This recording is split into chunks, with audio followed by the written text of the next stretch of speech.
Assalamualaikum warahmatullahi wabarakatuh. Kami dari kelompok 1 akan mempresentasikan hasil observasi yang berjudul Identifikasi Anak Berkebutuhan Khusus dan Layanan Pembelajaran Inklusif, Studi Kasus Komparatif antara SLB Harapan Pelangi dan SD Negeri Kaliwini 01 Jember. Presentasi ini bertujuan untuk memberikan gambaran mengenai bagaimana proses identifikasi ABK dilakukan, karakteristik anak-anak berkebutuhan khusus di kedua sekolah, serta bagaimana strategi pembelajaran itu disesuaikan dengan kebutuhan masing-masing peserta didik. Pada bagian ini, saya akan memaparkan hasil observasi di SD Negeri Kaliwining 01 Jember sebagai materi pertama. Berdasarkan hasil observasi lapangan, wawancara singkat, dokumentasi, serta pengisian instrumen alat identifikasi ABK, kami menemukan bahwa SD Negeri Kaliwini 01 ini merupakan sekolah inklusi dengan tingkat keberagaman peserta didik yang sangat tinggi. Dalam satu kelas yang kami amati ini terdapat 12 peserta didik reguler dan 15 peserta didik berkebutuhan khusus dan tentunya memiliki karakteristik yang berbeda-beda. Berikut ini merupakan tabel daftar nama ABK yang ada di SD Negeri Kaliwining 01. Dari tabel tersebut dapat dilihat bahwa setiap anak ini memiliki jenis kebutuhan khusus yang berbeda berdasarkan gejala yang teridentifikasi melalui instrumen alat identifikasi ABK. Berdasarkan hasil pengelompokan dari tabel ini, kami menemukan bahwa di SD Negeri Kaliwining 01 ini terdapat 5 kategori utama anak berkebutuhan khusus, yaitu gangguan pendengaran, tunagrahita atau Down syndrome, tunalaras yang meliputi ADHD dan ciri autistik, anak lambat belajar, dan juga gangguan komunikasi atau speech delay. Adapun kategori ABK yang kami temukan mencakup 5 jenis kebutuhan khusus akan dijelaskan sebagai berikut. Yang pertama yaitu gangguan pendengaran.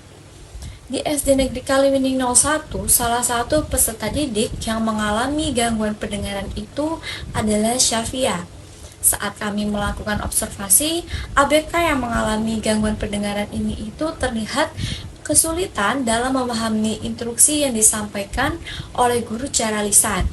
Jadi, ia baru mengikuti perintah setelah guru itu menggunakan gerakan tangan, menunjuk gambar, atau menuliskan instruksi di papan tulis. Cara bicaranya pun juga masih kurang jelas dan terdengar datar, sehingga ia lebih sering memakai bahasa isyaratnya. Ia juga biasanya ditempatkan di barisan yang lumayan depan agar dia bisa melihat gerak bibir guru dengan lebih jelas. Dari pengamatan tersebut, terlihat bahwa ABK dengan gangguan pendengaran ini itu benar-benar mengandalkan visual dalam belajar dan membutuhkan instruksi yang lebih sederhana serta perlahan. Yang kedua yaitu tunagrahita atau Down syndrome. Jadi beberapa peserta didik yang tercatat sebagai tunagrahita di tabel adalah Ali, Amira, Idris, Faris, dan juga Aska. Saat kami observasi, ABK yang mengalami tunagrahita ini itu menunjukkan ciri yang serupa. Mereka membutuhkan waktu yang lebih lama untuk memenuhi atau untuk memahami instruksi dan mudah terdistraksi oleh hal-hal kecil di kelas. Jadi ketika diminta menyalin huruf atau menulis, mereka ini tampak kesulitan mengontrol gerakan tangannya, sehingga hasil tulisannya ini jadi tidak stabil. Di sini guru itu harus membimbing mereka satu persatu dengan instruksi yang sangat sederhana dan diulang beberapa kali agar mereka benar-benar paham. Mereka juga cepat kehilangan fokus sehingga guru lebih sering mengingatkan mereka. Dari hasil pengamatan tersebut terlihat bahwa jelas ABK tunagrahita ini membutuhkan pendampingan yang intensif dan juga pembelajaran yang sangat bertahap. Yang ketiga yaitu tunalaras. Jadi peserta didik yang masuk dalam kategori tunalaras di tabel itu adalah Farhan, Yusuf, Yubi, dan juga Igam. Saat observasi, ABK yang mengalami tunalaras ini itu memperlihatkan dua tipe perilaku yang berbeda. Sesuai dengan tabel, pada tipe ADHD seperti Farhan dan Yusuf, mereka itu tampak sangat aktif, sering berdiri, berjalan-jalan, memainkan benda di meja, dan sulit fokus meski guru itu sudah memberi instruksi. Jadi guru itu harus benar-benar memberi arahan yang singkat dan tegas agar mereka ini dapat kembali memperhatikannya. Sementara itu, ABK dengan ciri autistik seperti Yubi dan Igam terlihat jarang melakukan kontak mata. Jadi mereka membutuhkan waktu yang lebih lama untuk merespon dan juga dia melakukan gerakan berulang seperti mengetuk meja. Mereka lebih mudah memahami instruksi ketika guru itu memberikan contoh secara nyata atau visual. Jadi mereka ini tampak tidak nyaman dan kesulitan mengikuti kegiatan saat kelas ramai. Dari semua hasil pengamatan tersebut terlihat bahwa ABK tunalaras ini itu benar-benar memerlukan pendekatan yang berbeda sesuai kebiasaan dan juga pola perilakunya.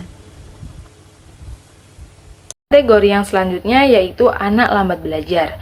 Untuk anak lambat belajar ini sebenarnya kecerdasan mereka itu berada pada batas yang normal. Namun pemahaman materinya itu berlangsung jauh lebih lambat dibandingkan dengan peserta didik reguler. Jadi mereka itu membutuhkan instruksi berulang, kemudian contoh yang konkret dan juga pendampingan saat mengerjakan tugas itu secara intensif. Kemudian kesulitan terbesar itu muncul ketika materi itu bersifat abstrak, sehingga guru itu perlu memberi diferensiasi waktu dan bentuk tugas yang sederhana agar mereka itu tidak tertinggal. Yang terakhir itu yaitu ada anak gangguan dengan gangguan komunikasi atau speech delay. Jadi, untuk peserta didik dengan speech delay ini, hambatan itu muncul pada kemampuan berbicara dan menyusun kalimat.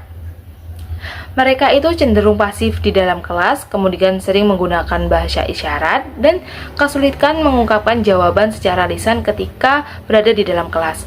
Oleh karena itu, guru itu memberikan pelatihan pengucapan sederhana, kemudian menggunakan bantuan visual, serta kesempatan meniru kalimat secara berulang itu lebih lama dibandingkan dengan peserta didik yang reguler, atau meniru kalimat itu secara bertahap seperti itu. Walaupun kesulitan berbicara, tetapi pemahaman mereka itu tetap harus dipastikan bahwa mereka itu paham terhadap materi meskipun tidak bisa menyampaikannya secara lisan. Pembelajaran individual menjadi pendekatan utama di kelas inklusi. Pendekatan ini disesuaikan dengan karakteristik setiap jenis kebutuhan khusus yang dimiliki oleh setiap anak. Contohnya, peserta didik tunagrahita itu memerlukan contoh konkret dan instruksi sederhana. Selanjutnya ada peserta didik autis itu membutuhkan aturan yang konsisten dan guru harus telaten dalam menangani anak atau memfasilitasi anak autis tersebut. Selanjutnya yaitu peserta didik lambat belajar itu membutuhkan waktu tambahan untuk mereka dapat bisa memahami materi dengan secara perlahan. Kemudian peserta didik dengan speech delay itu membutuhkan latihan artikulasi serta dukungan yang visual untuk mereka bisa memahami apa materi yang disampaikan. Dengan strategi yang lebih spesifik ini, peserta didik itu dapat mencapai perkembangan terbaik sesuai dengan kemampuan yang mereka miliki. Kelas inklusi tentu memiliki tantangan. Guru harus bisa mengelola peserta didik reguler dan juga ABK secara bersamaan. ABK ini memerlukan perhatian lebih sehingga guru perlu menjaga suasana kelas agar tetap kondusif. Tantangan terbesar biasanya muncul dari jumlah peserta didik yang beragam dalam satu kelasnya dan juga guru pendampingnya itu terbatas. Solusi yang bisa diterapkan guru itu meliputi diferensiasi materi, kemudian bisa modifikasi instruksi, dan juga memberikan penguatan positif serta aturan yang konsisten di dalam kelas. Selain itu, keberhasilan inklusi ini sangat dipengaruhi oleh faktor eksternal, yaitu dukungan dari sekolah, orang tua, dan juga dinas pendidikan. Sekolah menyediakan fasilitas seperti ruangan inklusi dan juga guru pendamping, sementara orang tua itu terlibat aktif dalam perkembangan setiap anak. Kalau dilihat dari hasil dari observasi kemarin, secara keseluruhan itu kondisi kelas inklusi di SDN Kaliwining 1 ini menunjukkan bahwa guru itu harus mampu menerapkan strategi pembelajaran yang fleksibel, kemudian menggunakan multimetode yang beragam, dan berpusat pada kebutuhan individual setiap anak. Kombinasi pembelajaran klasikal dan individual ini sangat menjadi pendekatan yang paling efektif agar setiap peserta didik itu mendapatkan layanan pendidikan sesuai kemampuan dan perkembangan mereka. Hasil observasi di SLB Harapan Pelangi menunjukkan bahwa sekolah ini melayani peserta didik berkebutuhan khusus atau ABK pada jenjang sekolah dasar dengan 4 kategori utama, yaitu tunanetra, tunagrahita, autis, dan juga tunarungu. 4 kategori tersebut memiliki karakteristik kebutuhan serta kemampuan yang berbeda-beda, sehingga guru harus menerapkan strategi pembelajaran yang bersifat adaptif, individual, dan juga disesuaikan dengan kondisi masing-masing dari peserta didik. Observasi yang dilakukan melalui pengamatan langsung di kelas, serta wawancara dengan salah satu guru. Hal tersebut menunjukkan bahwa proses pembelajaran di SLB Harapan Pelangi telah dirancang untuk memenuhi kebutuhan spesifik setiap peserta didik, baik dalam aspek akademik maupun non-akademik. Peserta didik tunanetra yang diamati termasuk kategori low vision, yaitu masih memiliki sisa penglihatan, akan tetapi hanya dalam jarak yang sangat dekat dan dengan ketajaman visual yang terbatas. Berdasarkan hasil observasi, peserta didik ini masih berada pada tahap awal dalam mengenal huruf dan juga abjad. Ia membutuhkan latihan berulang untuk dapat membedakan bentuk huruf, terutama huruf-huruf yang memiliki kemiripan visual. Pembelajaran dilakukan dengan cara guru menuliskan contoh huruf berukuran besar dan juga jelas. Lalu peserta didik diminta untuk menyalin huruf tersebut secara perlahan. Kegiatan membaca ulang hasil tulisannya ini juga dapat membantu memperkuat kemampuan visual dan juga motorik halus yang dimiliki oleh ABK tersebut. Guru juga memperhatikan posisi duduk peserta didik agar ia berada pada jarak pandang yang optimal. Selama proses pembelajaran, guru memberikan penguatan positif seperti pujian sederhana agar peserta didik merasa termotivasi dan juga percaya diri untuk melanjutkan latihan. Peserta didik tunagrahita yang diamati merupakan peserta didik kelas 5 yang menunjukkan perkembangan akademik yang cukup baik meskipun memiliki keterbatasan dalam kemampuan berpikir abstrak, daya ingat jangka pendek, dan juga kecepatan memproses informasi. Peserta didik ini mampu menggabungkan huruf serta mulai mengeja kata sederhana, meskipun ia masih membutuhkan banyak pengulangan untuk memahami konsep secara utuh. Pembelajaran dilakukan secara konkret, bertahap, dan juga disertai penggunaan media pendukung seperti huruf, gambar, dan juga benda nyata. Guru memberikan instruksi dalam kalimat sederhana dan juga jelas, lalu mengulanginya beberapa kali agar peserta didik dapat memahami langkah-langkah yang diberikan. Pemberian pujian setiap kali peserta didik menunjukkan progres seperti keberhasilan mengeja atau mengenali huruf, membantu meningkatkan motivasi belajar dan juga memperkuat rasa percaya diri. Guru juga senantiasa memberikan pendampingan intensif dan juga memastikan bahwa peserta didik mengikuti kegiatan pembelajaran dengan alur yang tepat. Nah, pada slide pertama, saya akan menjelaskan tentang pembelajaran yang diberikan kepada peserta didik autis di SLB Harapan Pelangi. Berdasarkan hasil observasi, peserta didik autis yang ditemui teman saya memiliki hambatan komunikasi verbal, misalnya ucapan yang kurang jelas serta kesulitan membangun interaksi dua arah. Namun, berbeda dengan beberapa anak autis yang lainnya, peserta didik ini itu tidak menunjukkan perilaku yang hiperaktif. Ia justru cenderung tenang dan memiliki kebiasaan melakukan aktivitas repetitif seperti menata benda-benda di sekitarnya dengan pola yang tertentu. Nah, kondisi seperti ini membuat peserta didik sangat membutuhkan rutinitas yang konsisten dan pembelajaran yang terstruktur. Guru memberikan instruksi secara tegas namun tetap lembut agar anak itu merasa aman.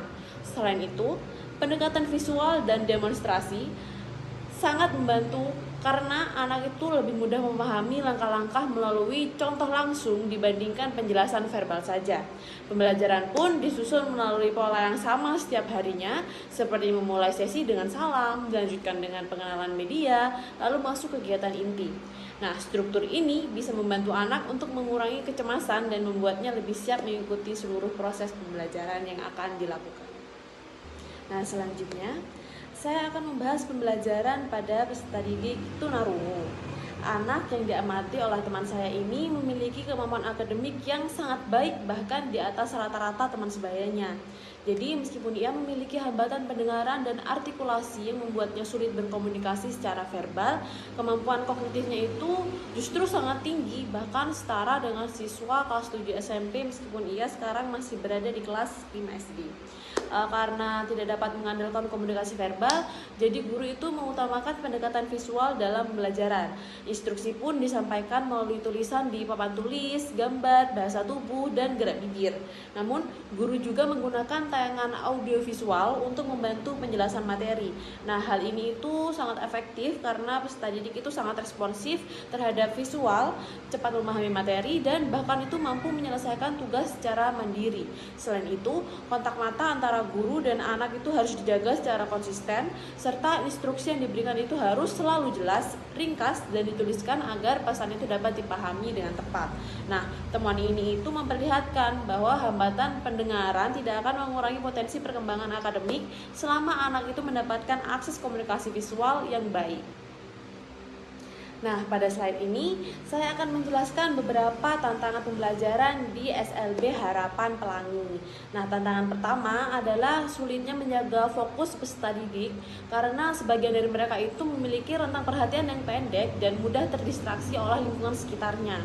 Selain itu, karena kategori anak berkebutuhan khusus yang beragam berada dalam satu kelas yang sama, guru itu harus menyesuaikan pendekatan pembelajaran secara individual. Nah, hal ini itu membuat proses pembelajaran membutuhkan kesabaran dan strategi yang berbeda-beda untuk setiap anak. Nah, beberapa peserta didik itu juga membutuhkan pengulangan instruksi berkali-kali agar memahami tugas yang diberikan oleh guru. Nah, tantangan lainnya adalah keterbatasan fasilitas sekolah serta kurang optimalnya keterlibatan orang tua di rumah. Nah, untuk mengatasi hal tersebut, guru di SLB Harapan Pelangi itu biasanya menggunakan berbagai media seperti Smart TV, flashcard, kartu huruf, gambar, serta benda-benda konkret di sekitarnya untuk menarik perhatian anak. Guru itu juga menerapkan pendekatan yang tegas namun tetap empatik serta menggunakan sistem reward agar peserta didik itu lebih termotivasi. Dengan strategi ini diharapkan kegiatan pembelajaran di SLB Harapan Pelangi ini tetap dapat berjalan secara efektif meskipun menghadapi banyak tantangan. Baik teman-teman, berdasarkan hasil observasi yang sudah dijelaskan, maka dapat disimpulkan bahwa kedua sekolah sama-sama memberikan layanan pendidikan bagi anak berkebutuhan khusus. Namun dalam pelaksanaannya, dua sekolah memiliki cara yang berbeda dalam melaksanakan pembelajarannya sesuai dengan karakteristik lembaganya masing-masing. Di SD Kaliwining 01 ini, keberagaman jenis ABK dalam satu kelas menuntut guru untuk menerapkan strategi pembelajaran yang tentunya harus lebih fleksibel dan berdiferensiasi.